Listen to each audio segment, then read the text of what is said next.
defense coming off that shutout? Obviously, they're playing at a really high level right now, you know.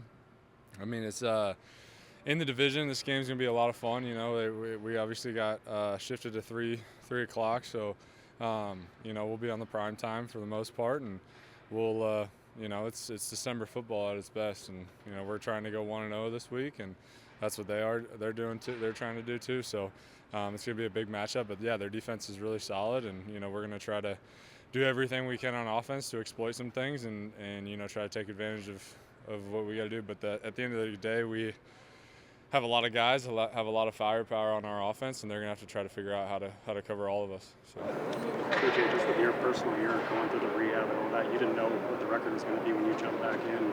It's about as good as it could have been in terms of the scenario you guys have set up now. Yeah, I mean, you know, I was you know, fortunate to be here during the process throughout the beginning of the season, you know, and just be there for the teammates and be here for my guys and you know, support them in different ways, and then to be able to go back out on the field and, you know, help them, you know, with some stuff that I can do on the field, and you know, try to open up some stuff for the offense has been fun. And so, you know, just obviously keep rolling, and you know, we're playing at a really high level right now, and that's just what we're trying to do every day. And, you know, obviously you got to clean some stuff up after each game, and that was a loud stadium last week, so you know, there was a lot to obviously, you know, go through and you know our stuff and check our stuff and see what was going on. So there's a lot of corrections to go through, but, you know, we're going into Sunday with a clean slate and trying to look forward to it. Yeah. It sounds like you learned a lot then about just the offense operating in kind of a louder environment. Yeah, you know, we have a lot of hand signals. We have a lot of our stuff, nonverbal stuff, but at the end of the day, you know, some of the stuff, you know, comes from the quarterback, and when he's behind you, you got to be able to, you know, decipher and see and do that kind of stuff. And, you know, it was obviously a lot of fun to play in Seattle. I'd never played there, and so it's a loud stadium. It was a good environment, and, you know, a lot of us love home games because it's just us against everybody, and that's fun for us. So there's a lot of Minnesota fans, and we started hearing the Skull chant at the end. But you know, it was a clean day for the most part on penalties. I mean, we only had one false start, and, you know, they had 4 at home. So that's huge for us as an offense and as a team to keep those low. So. TJ, Aaron was just talking about going over 1,000 yards and how important that is to him. I guess how much did you know about him when he got here, and what have you learned about him as a teammate throughout this year? You know, Aaron's one of the, you know, he's one of those guys that just fits the glue of this program. You know, just a great dude, great individual person, and, you know, when you talk to Aaron, he's nothing but down to earth. You know, really cares about you as a person, wants to learn who you are as a person and get close to you in that kind of setting. But, you know, as a teammate, he's incredible. You know, you want to block for a guy like that. He can make things shake, you know, in the backfield. He can help you set up your block and makes your job and your life a little easier because, you know, you don't have to worry about which way he's going to go. He's going to make you right. So he's been a heck of a player all year, and I knew him, obviously, playing in this division my whole career, and, you know, playing against him a lot, and I knew what he could do. You know, we still can't believe that he's on our side, but we love it, and, you know, just so fortunate to have him as a player and as a teammate.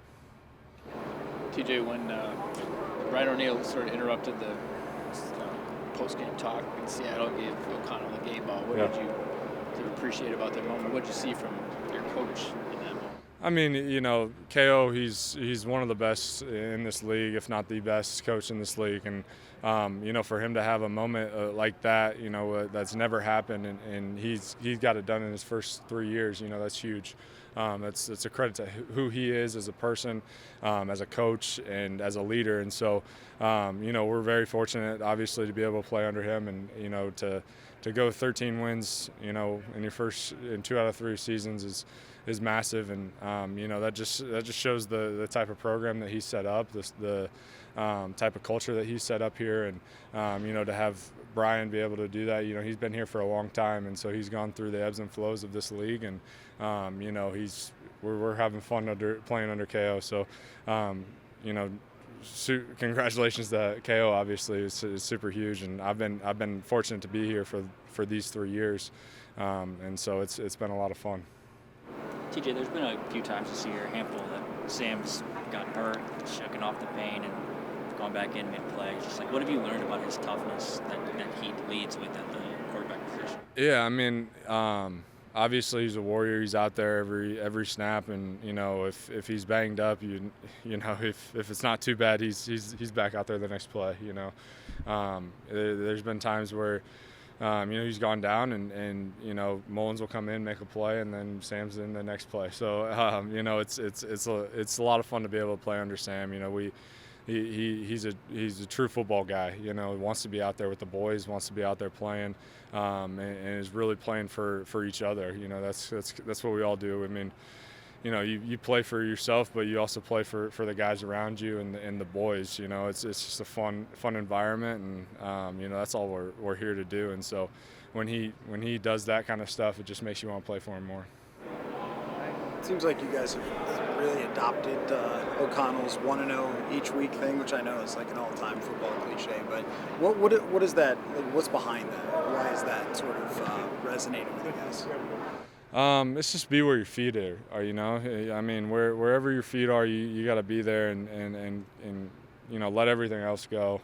One play, one snap, one game, and that's really all you want to think about. Especially in this league, there's so much what ifs. What if this happens? What if that happens? There's too much of that, and so to be able to play where your feet are and to have a head coach that is implementing that and really talking about that every day, that resonates with us, because that's what our jobs are, is what today looks like, and what can we do to help the team today. So we haven't really looked at the big picture. I mean, we still don't look at the big picture. I mean, obviously 1-0 is 1-0, and that's where we're trying to go this week. Cool. Thanks, guys. Appreciate it.